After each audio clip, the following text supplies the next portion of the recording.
pessoal, tudo bem? Vamos dar sequência à nossa disciplina e hoje nós falaremos sobre a membrana plasmática. Então, a membrana plasmática, na verdade, ela é a estrutura que delimita toda a célula. Ela é responsável por envolver toda a célula e dar o formato dela, né? Então, ela que engloba, que envolve, que delimita toda a célula, né? E as suas organelas. E nos eucariontes ainda, elas têm uma função que elas são as responsáveis por compartimentalizar as diferentes estruturas e organelas que aquela célula possui. Então as membranas, né, elas são as estruturas que envolvem toda a célula viva, como eu já falei, e elas definem os limites e os compartimentos celulares e mantêm as diferenças essenciais entre os meios intra e extracelular. Então é ela que divide, é ela que separa ali o meio intra, né, e o meio extracelular. É ela que delimita, é ela que define os limites, né, que define os compartimentos de toda a célula viva. Ah, ela é uma estrutura fina, flexível e elástica. Tem diâmetros aí, né? Tem um tamanho específico aí de mais ou menos 7,5 a 10 nanômetros de espessura, né? Um tamanho dela aí razoável, aproximadamente, né? Aí de 7,5 a 10 milímetros. E ela é composta aproximadamente, então a membrana plasmática ela é composta aproximadamente de quê? 55% dela é de proteína, 25% são fosfolipídios, 13% são os colesteróis, né, colesterol, 4% são outros lipídios e 3% carboidratos. Então, é toda aquela estrutura que envolve a célula, né, que é a membrana plasmática, ela é composta por esses constituintes aqui, né, tem essa composição aqui de proteínas, fosfolipídios, colesterol, outros lipídios e carboidratos. Tem uma outra característica também que ela não é vista ao microscópio óptico. Então é possível observar e visualizar a membrana plasmática em microscopia eletrônica. Em microscópio óptico a gente não consegue, não é possível visualizar com detalhes aí a membrana plasmática. Então, e quais são as funções da membrana? Então, a membrana ela existe, né? Além de delimitar meio intra e extracelular, ela também existe e é para desempenhar algumas funções, né? Para desempenhar algumas características aí. A primeira delas com relação à permeabilidade seletiva. Então, ela é uma membrana, ela é uma estrutura que delimita a célula e ela permite ali para controlar o que vai entrar e o que vai sair da célula, né? Então isso é o que a gente chama de permeabilidade seletiva. Controla a entrada e saída de íons e moléculas pequenas, ou seja, dos solutos. Então ela controla ali tudo que vai sair e entrar da célula. A permeabilidade seletiva impede o intercâmbio indiscriminado dos componentes das organelas entre si e dos componentes extracelulares com as da célula. Então, assim, ela controla, né? Ela controla o que vai sair, impedindo que entre entre determinadas substâncias, compostos, íons, indiscriminadamente, e que saia também compostos aí que são presentes dentro da célula também que possam sair indiscriminadamente. Então ela controla, ela regula essa entrada e essa saída de compostos, íons, o que for. Ela também tem uma característica de suporte físico, né? Então, para a atividade enzimática das enzimas encontradas junto à membrana. Então, ela serve como um suporte para algumas enzimas, né? Então, existem algumas enzimas que estão junto, que estão anexadas ali, que estão coladas, né? Que estão juntas à membrana plasmática. E elas têm essa característica de servir para suporte. A membrana ela tem essa característica de servir de suporte para essas enzimas. Também elas são responsáveis pelo transporte de substâncias, então já que elas controlam a entrada e saída, elas têm que permitir também a entrada e saída, né, o transporte de substâncias aí, já que elas fazem essa permeabilidade seletiva. Então, através de pequenas vesículas, deslocam substâncias pelo citoplasma. Então, elas têm essa característica aí de ter essa responsabilidade por transportar substâncias dentro da célula. E esses processos de transporte é através da endocitose e exocitose, né? Que isso nada mais é do que um englobamento de partículas para incorporação ou segregação da célula. Então, ou seja, o endo, né, é para dentro da célula e a exocitose é para fora. Então, ela engloba determinadas partículas para que aquilo incorpore, ou seja, é como se ela vai se ajustando, né, e engole, vamos falar assim, engole, né, aquela substância e aquilo entra para dentro da célula. Ou então ela expulsa, formando esse englobamento dessas partículas que vão sair da célula. Também na membrana plasmática é onde encontramos, né, o reconhecimento e adesão celulares. Através das moléculas que reconhecem, promovem a adesão intercelular. Então, ou seja, o reconhecimento e a adesão celulares que ocorrem, tudo está relacionado à membrana plasmática. Né? Então, existem moléculas na membrana plasmática que reconhecem e promovem essa adesão intercelulares ali. Interação química também é uma outra função para as membranas, né? Que através de receptores que interagem especificamente com moléculas do exterior, como hormônios, neurotransmissores, fatores de crescimento e outros fatores indutores químicos, né? Então, ela é responsável por promover essas interações químicas, né? Ela tem receptores que interagem especificamente ali com as moléculas do exterior, né, com os hormônios, com os neurotransmissores. Então, ela é responsável por essa interação química, por reconhecer esses sinais químicos e entender as ordens desses sinais químicos aí, certo? Fizemos uma breve introdução sobre a membrana plasmática, agora nós vamos falar sobre a estrutura da membrana plasmática. Então, a membrana plasmática, como nós falamos lá, que nós vimos a constituição dela, ela é constituída por lipídios, proteínas e carboidratos, né? Então, basicamente, ela tem na sua constituição lipídios, proteínas e carboidratos. Nós dizemos que a membrana plasmática ela tem uma organização de bicamada lipídica, né? Então, ela é composta por uma bicamada. Se vocês repararem nessa imagem aqui, vocês podem perceber que tem essa estrutura aqui, que na verdade é um fosfato e um ácido graxo, né? A perninha aqui é uma cabeça e duas pernas, vamos dizer assim. Que duplamente, né? Olha aqui para vocês verem, ó, a cabeça dessa camada, né, fosfolipídica, para cima e para baixo. E essas perninhas estão voltadas para o centro. Então é isso que a gente chama que ela possui uma bicamada lipídica. E ela recebe uma característica de mosaico fluido, né? O que quer dizer mosaico fluido? Então, a membrana ela é considerada fluida porque a maioria das interações entre seus componentes são não covalentes. Né? Então, a maioria das interações que ocorrem entre os componentes da membrana são não covalentes. Então, as moléculas elas ficam livres para se mover lateralmente na membrana. Então, ela é fluida, né? Não existe interação covalente, coisa que prende, né? A ligação que vai fazer com que ela fique rígida ali. Né? Não, as interações que ocorrem entre os componentes de membrana são interações não covalentes, então os constituintes eles podem fluir e podem se movimentar pela membrana.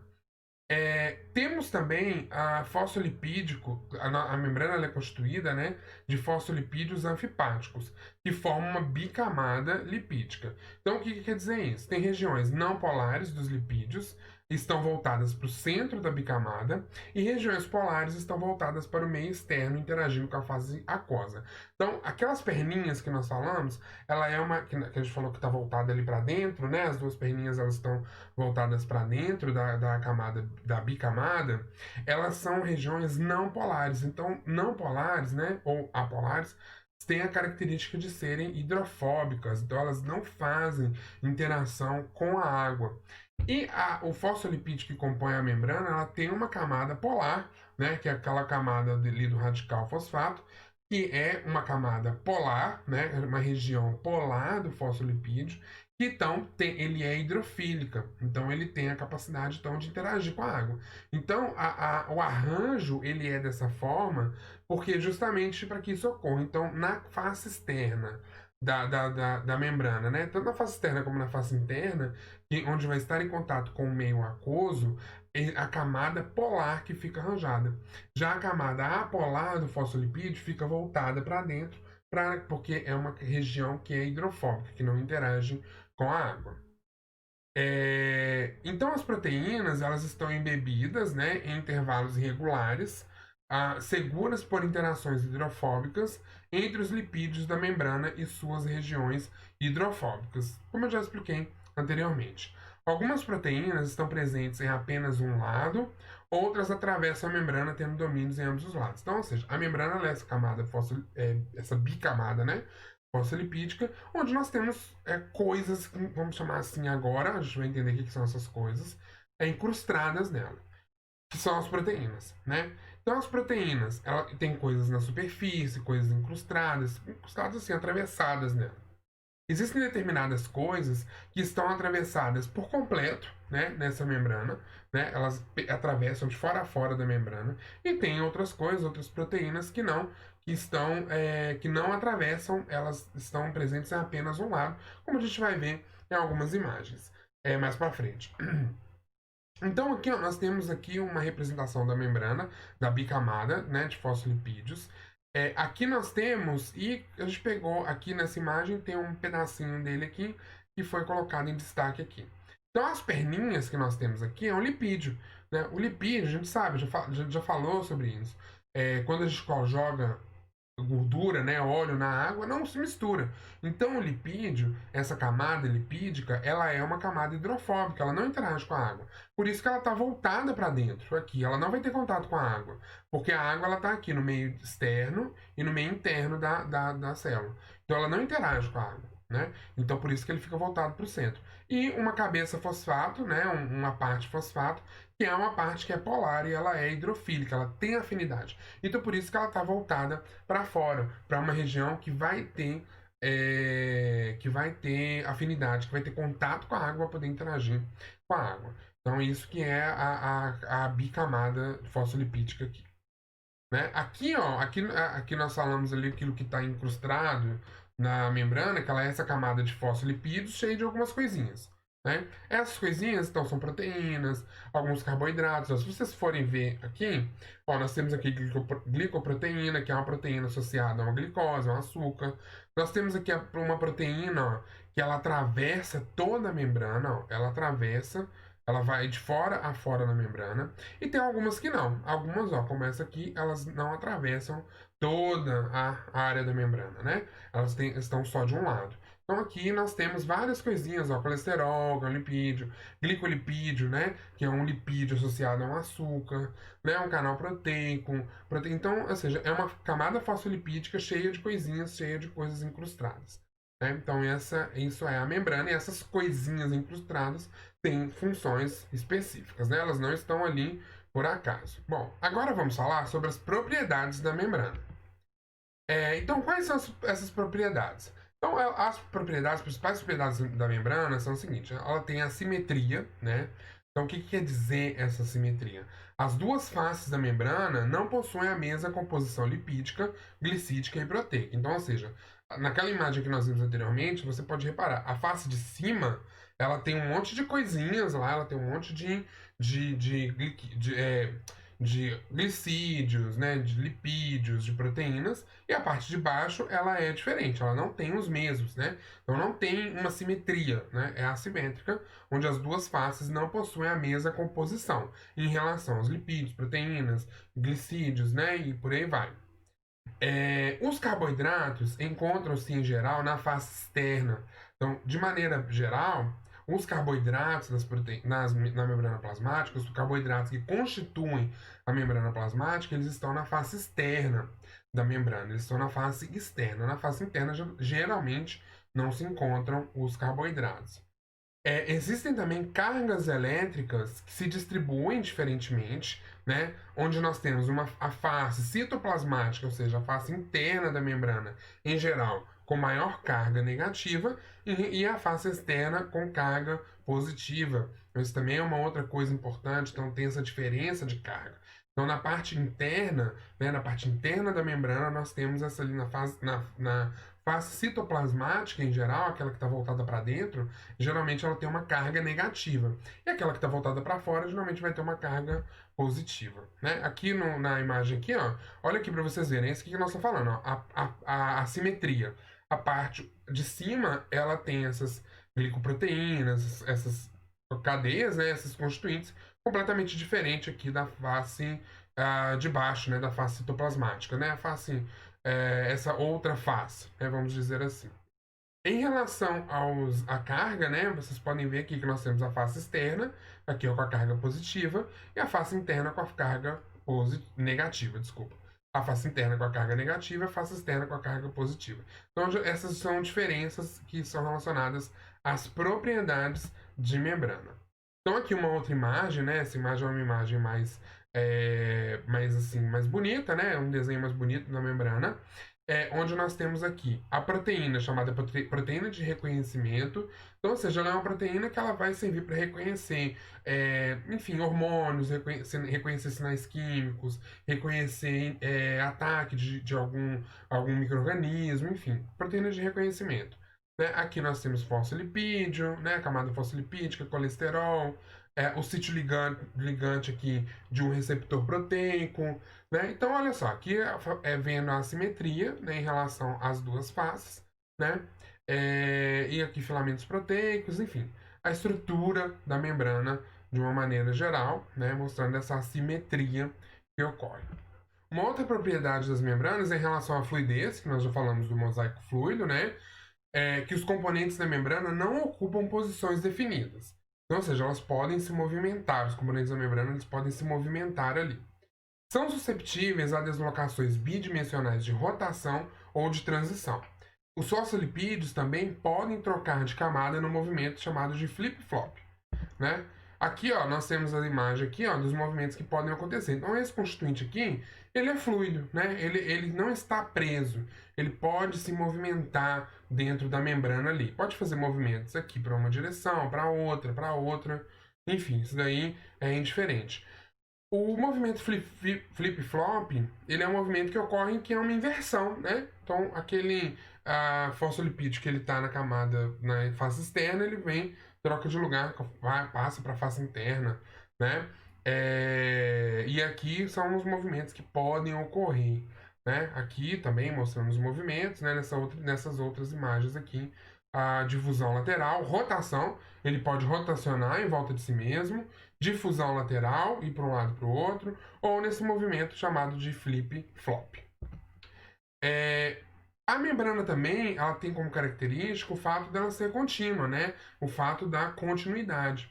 Nunca apresenta bordas livres ou descontínuas, e os espaços por ela delimitados são sempre fechados. Então a membrana ela tem as características dela nunca apresentar bordas livres, ela não tem bordas, né? Ela é uma coisa única, né? Ela é contínua, né? E não tem espaços limitados, né? São sempre fechados. Os espaços por ela delimitados são sempre fechados. Ou seja, ela envolve tudo, aquilo ali fica bem fechadinho, fica fechado, não tem nenhuma falha, né? Isso quer dizer, como propriedade da membrana, a questão da continuidade. As membranas também, elas têm elasticidade e resistência à tração. Então, elas conseguem tolerar aí uma certa elasticidade, uma certa resistência à tração ali. Por quê? Devido ao número elevado de dois tipos principais de ligações não covalentes que ocorrem entre as membranas, que são as interações hidrofóbicas entre as cadeias de ácidos graxos e fosfolipídios, ou seja, regiões hidrofóbicas apolares tendem a se associar no interior da bicamada lipídica para manter distância do contato com a água. Então, isso dá uma certa... isso permite com que ela tente... Ela precisa ter essa resistência, atração, essa elasticidade para poder escapar da água, graças a essas interações hidrofóbicas aí que ocorrem. Seria uma relação mais ou menos assim. Interações hidrofílicas entre grupos iônicos de proteínas, grupos polares de fosfolipídios e em contato direto com a fase aquosa em superfície. Então, graças a essas interações hidrofóbicas e hidrofílicas, ela confere a ela uma certa resistência, uma certa elasticidade aí. Outras interações também que ocorrem, que garantem essa resistência aí, são as pontes de hidrogênio e interações eletrostáticas. Então aqui, ó, a membrana ela pode sofrer tanto uma espécie de uma tração, né, puxando, quanto uma indo para um lado e uma indo para o outro. Ela resiste, ela consegue resistir até um grau, né, até determinado ponto isso. É como se a gente puxasse uma liga, né, aquelas liguinhas de elástico, e aí ela consegue esticar, ela consegue ter uma tolerância em relação a isso daí. Outra propriedade da membrana é que em relação à permeabilidade seletiva, que é permeável apenas a algumas substâncias. Então, ou seja, ela deixa passar apenas algumas substâncias, ou deixa sair apenas algumas substâncias. Então, aqui, através desses canais, a gente vai falar na próxima aula, nós vamos falar sobre esses transportes que ocorrem via membrana, né? Então, são canais que permitem a passagem e a saída de determinadas substâncias. Os lipídios na membrana plasmática. Os lipídios, eles são aqueles constituintes mais abundantes na membrana plasmática, ou que tem maior quantidade na membrana, e eles estão na forma de fosfoglicerídeos ou esfingolipídios, né? Que são chamados os bons e velhos fosfolipídios, né? Então são moléculas longas com uma extremidade hidrofílica e uma cadeia hidrofóbica, né? Então são ali moléculas, os fosfolipídios, na verdade, né? São moléculas longas aqui, aquela mesma imagem que nós já vimos anteriormente. Então ela tem uma parte fosfato, que é hidrofílico, e uma parte lipídica, que é hidrofóbico. Eles formam então essa bicamada, onde as porções polares para fora e as porções apolares estão voltadas para dentro. Então aqui, ó, essa parte aqui na bicamada, né? Essa parte das perninhas é a parte hidrofóbica. Essa parte das bolinhas, né, das cabecinhas, é a parte hidrofílica, né? Então eles ficam por aqueles motivos que eu já expliquei, porque essas faces aqui que vão ficar em contato com a parte aquosa da célula do meio intra e do meio extracelular. Os fosfolipídios estão em constante movimentação, então, como nós falamos, novamente, então, a membrana ela tem essa fluidez, ela é esse mosaico fluido, e os fosfolipídios eles podem se movimentar na membrana, eles não estão presos, eles podem se movimentar na membrana. E esses movimentos que podem ocorrer são movimentos de fusão lateral, de flexão, né, eles podem balançar assim, de rotação sobre o seu próprio eixo, ou movimento de flip-flop, que é um movimento que ocorre mais raramente, né? Esses outros movimentos aqui são mais comuns. Outros lipídios que existem na membrana plasmática são os esteróis, né? Os esteróis contêm uma estrutura em anel rígida, a qual se liga a um único grupo hidroxila polar, e a uma pequena cadeia hidrocarbonada apolar. Então, os esteróis, que eles são essa estrutura, né, esse anel rígido ligado a um grupo hidroxila polar e a uma cadeia hidrocarbonada apolar. E existe diferença entre os esteróis que nós encontramos nas membranas de células animais e de células vegetais. Em células animais, nós encontramos geralmente colesterol. E em células vegetais, nós encontramos geralmente o citosterol, estigmasterol e campesterol. Então, tem essas diferenças que nós podemos encontrar aí. Os esteróis, eles interferem na fluidez das membranas, quanto maior a concentração, menor a fluidez. Então, eles são ali, eles interferem, né, nessa característica de fluidez da membrana. Se tem muito concentração, se tem uma concentração muito grande, né, eles então têm, aquela membrana daquela célula tem uma menor fluidez. Os esteróis é um grupo hidroxila, né, próximo às cabeças polares dos fosfolipídios. Então, os anéis eles vão interagir e imobilizar essas regiões de hidrocarbonos próximos às cabeças polares. Então, ele reduz a permeabilidade de membrana. Então, ou seja, né, os esteróis presentes associados aqui, eles também reduzem a permeabilidade da membrana. Então, ó, eles aqui, ó, isso aqui é o colesterol. Então, eles aqui, ó, eles ficam próximos às cabeças polares e fazem interações. Ali, os anéis interagem e imobilizam essas regiões aí das próximas, né, às cabeças polares dos fosfolipídios. Um outro aspecto, né, que os lipídios estão envolvidos é em relação à fluidez da membrana. Quando nós temos cadeias curtas e ligações duplas, elas então proporcionam maior fluidez da membrana. Então, quando nós temos aqui, ó, olha aqui nesse exemplo aqui, ó, aqui nós temos cadeias de hidrocarbonatos, cadeias de hidrocarbonos, desculpa, cadeias de hidrocarbonos insaturados, com ligações duplas, né? Então, percebam que existe umas quebras, né? Essas quebras aqui, esses desvios que ocorrem aqui, é onde tem uma insaturação, onde tem uma ligação dupla que faz esse desvio. Então fica com um aspecto menos organizado, menos arranjado, menos amarrado, do que quando eu tenho cadeias de hidrocarbono saturadas, que ela fica parece uma redezinha, né? Fica numa organização maior e aí menos fluida, né? Então, quando nós temos cadeias curtas e ligações duplas, também proporcionam maior fluidez à membrana. Assimetria da bicamada lipídica. Então, a bicamada lipídica é dita assimétrica, como também nós já falamos isso, devido aos diferentes tipos de lipídios encontrados no folheto externo, né, que são a fosfatilcolina e esfingomielina, e no folheto citoplasmático. Na face externa tem alguns tipos de lipídios e na face interna tem outros tipos de lipídios. E como, por exemplo, aqui fosfadilserina, fosfatidil-inositol, a fosfatidil-etanolamina. Então, são diferentes tipos de lipídios que nós encontramos na face externa e na face interna.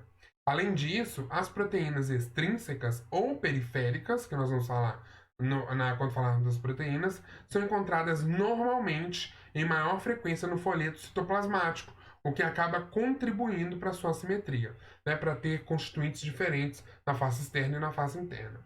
Por último, outro fator que contribui diretamente para a simetria é a presença de carboidratos apenas no folheto externo. Então, apenas no folheto externo, na face externa, que nós encontramos, então, carboidratos, na face interna não. Então, por esses pontos, por isso que nós falamos que a bicamada lipídica ela é assimétrica.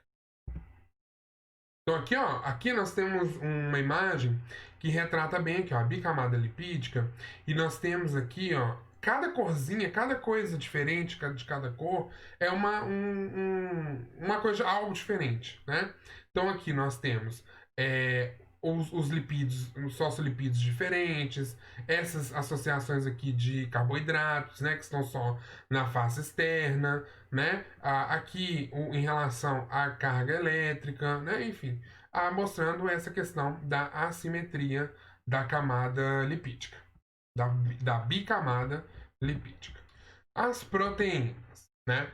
As proteínas, elas estão presentes na membrana e elas têm as membranas com diferentes funções, possuem diferentes proteínas. Então, obviamente, que nós temos uma infinidade de células, né? Os animais, as plantas têm uma infinidade de células que vão ter diferentes funções, isso é óbvio, né? Então, membranas com diferentes funções vão ter diferentes tipos de proteínas. As proteínas, elas são específicas e determinam as funções das membranas. Então, as proteínas presentes ali, elas são específicas e elas vão determinar as funções da membrana ali. São classificadas de acordo com as dificuldades com que são extraídas. Então, a classificação dessas proteínas, elas são dadas em função da dificuldade com que elas são extraídas. Em alguma análise, alguma processo de extração aí. Podem ser integrais, ou transmembranar, ou periféricas, intrínsecas ou extrínsecas, né? Então vamos ver o que é cada uma dessas aí. As periféricas são proteínas associadas à membrana que ficam ligadas a uma das faces da membrana por meio de interações não covalentes com outras proteínas da membrana e podem ser isoladas com maior facilidade, né? Então, as proteínas periféricas elas podem ser isoladas com maior facilidade. Elas têm aí como característica, né? Proteínas associadas à membrana ficam aí ligadas a uma das faces. Então, periféricas elas estão apenas em uma das faces. As integrais são proteínas que transmembranas, né? Elas atravessam toda a membrana de fora a fora, atravessam essa camada bilipídica. São isoladas com o uso de detergente, então é mais difícil de se extrair ela aí. As proteínas periféricas se prendem à superfície externa ou interna da membrana. As integrais estão firmemente associadas aos fosfolipídios, correspondem a 70% das proteínas das membranas, então 70% das proteínas que existem nas membranas são integrais e atravessam completamente a bicamada de fosfolipídios, são as chamadas proteínas transmembrana. Então aqui, no exemplo, proteína transmembrana. Aqui, nós temos, olha aqui, uma proteína periférica, ela está só desse lado aqui, associada a alguma outra proteína, mas ela só está presente no lado do citoplasma, em uma das faces, né? A transmembrana, ela atravessa toda, né? Ela atravessa toda, aqui, proteína integral, né? Ela atravessa toda a camada fosfolipídica, ela está presente de fora a fora. Quais são as funções dessas proteínas? Canais de transporte, função enzimática, receptor de superfície celular, fonte de informação sobre a célula, né, chamado glicocódigo, a adesão celular e proteínas fixadas aí ao fitoesqueleto. Então essas são as funções da proteína. Então elas são canais de transporte, elas têm função enzimática, elas são receptor da superfície celular, fonte de informação sobre a célula, estão envolvidas na adesão celular, estão envolvidas com proteínas, com as proteínas, né, fixadas aí ao citoesqueleto. Então aqui, ó, nós temos aqui as proteínas, ó. Então, estão envolvidas no transporte, a função enzimática, receptor, né, uma superfície, né, receptora da célula, identificação, né, como marcador de identificação da célula, adesão célula-célula, que como a gente pode ver aqui,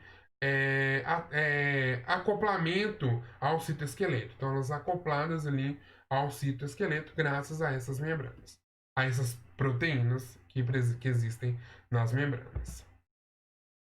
E por fim, para finalizar a nossa aula, nós vamos falar sobre os carboidratos. Então, os carboidratos, eles estão presentes aí na membrana na forma de glicoproteínas, glicolipídios e proteoglicanos. Os proteoglicanos são proteínas que são fortemente glicosiladas, né? Onde a unidade básica de proteoglicanos consiste em uma proteína nuclear com uma ou mais cadeias de glicosaminoglicano ligadas covalentemente. O glicocálice é uma região da superfície celular rica em carboidratos, né? Então, o glicocálice tem essa característica de ser uma região da superfície rica em carboidratos. Então, aqui, ó, nós temos essa imagem aqui que nós podemos observar bem isso daqui, ó. Aqui nós temos o núcleo, o citossol, né? Essa camada aqui, ó, é uma camada, essa aqui que tá, parece que tá mais forte, assim, que foi passado um grafite, um lápis assim. Isso é uma camada de carboidratos que está assim, associada à membrana plasmática, né? Então tem essa característica. Aqui nós temos, ó, a bicamada lipídica presente aqui, o citosol. Aqui nós temos proteínas, né? Ó, proteínas associadas com essas cadeias azuis aqui são cadeias de carboidratos, né? O azul quer dizer resíduo de açúcar. Então nós temos aqui associados a proteínas, né? Associados a lipídios, né? Então nós temos os carboidratos, eles estão associados aí a lipídios, a proteínas, né? Eles estão associados dentro da membrana ali com algumas funções. Então, os glicolipídios e glicoproteínas. Então, né, isso nada mais são do que moléculas de carboidrato ligadas a proteínas ou lipídios. Então, ou seja, se eu tenho um glicolipídio, é um carboidrato ligado a um lipídio. E uma glicoproteína é um carboidrato ligado a uma proteína. Eles estão aderidos à superfície externa. Nós não encontramos esses compostos, né, glicolipídios e glicoproteínas, na face interna. Nós só encontramos na face externa. E são eles que formam o glicocálice, né? São eles que formam aí o glicocálice. São marcadores de superfície celular. Então, eles formam o glicocálice, são eles que são marcadores ali de superfície celular. A sua composição varia entre os tipos celulares, nas regiões das membranas e conforme a atividade funcional da célula. Então, a composição dele varia ali entre os tipos celulares, né, nas regiões das membranas e conforme a atividade funcional da célula, óbvio. Então, a célula com diferentes atividades vai ter diferentes glicolipídios e diferentes glicoproteínas. Estão também envolvidos na adesão intercelular, então eles também estão envolvidos ali na adesão intercelular, né? E tem como funções o quê? Proteção, né? Então eles têm ali uma função de proteção da célula, reconhecimento celular, então, ou seja, reconhecimento celular para reconhecer informações químicas, célula-célula, micro-organismos, então elas têm essa função aí de reconhecimento celular, proporcionam cargas às membranas, então proporcionam cargas a essas membranas e também são responsáveis pela adesão celular. O glicocálice, ele tem algumas funções também, né, mais específicas. Eles protegem a superfície da célula de agressões mecânicas e químicas. Então, o glicocálice, que é essa camada de glicolipídios e glicoproteínas que formam, né, esse conjunto ali de glicoproteínas e glicolipídios que formam o glicocálice, eles têm a função de proteger a superfície da célula de agressões mecânicas e químicas. Devido à presença de ácidos siálicos em muitos dos oligosacarídeos do glicocálice, a carga elétrica em sua superfície é negativa.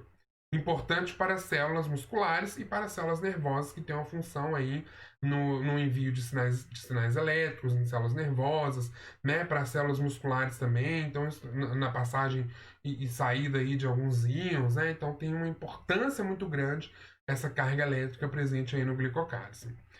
Atua no reconhecimento e na adesão celular, reconhecimento de toxinas, bactérias e vírus. Eu não sei se vocês têm acompanhado as notícias, mas acreditam, né, que estão uma forma de combater aí o coronavírus em atrapalhar mesmo essa adesão, essa interação que ocorre vírus com célula, que é através de dessas estruturas de membrana que reconhece, que adere, o vírus ele vem e adere em alguma dessas membranas de reconhecimento. E aí ele consegue se ligar. Então, uma das buscas por um remédio é nesse encaixe, nesse reconhecimento, né? Que o vírus, muitas vezes, ele consegue burlar esse reconhecimento da célula de que é alguma coisa ruim, ele consegue burlar e conseguir entrar na célula. Então, uma das fontes de alguma medicação aí é nesse acoplamento. E quem faz isso são aí os glicolipídios, glicoproteínas, que são responsáveis por esse reconhecimento de toxinas, bactérias e vírus. Glicoproteínas do glicocálise têm também atividades enzimáticas. Então, algumas podem ter atividade, podem atuar como enzima. Então, certo, gente? Então, por hoje é só. A gente termina a nossa aula e a gente vê no encontro da semana que vem, ok? Tchau, tchau!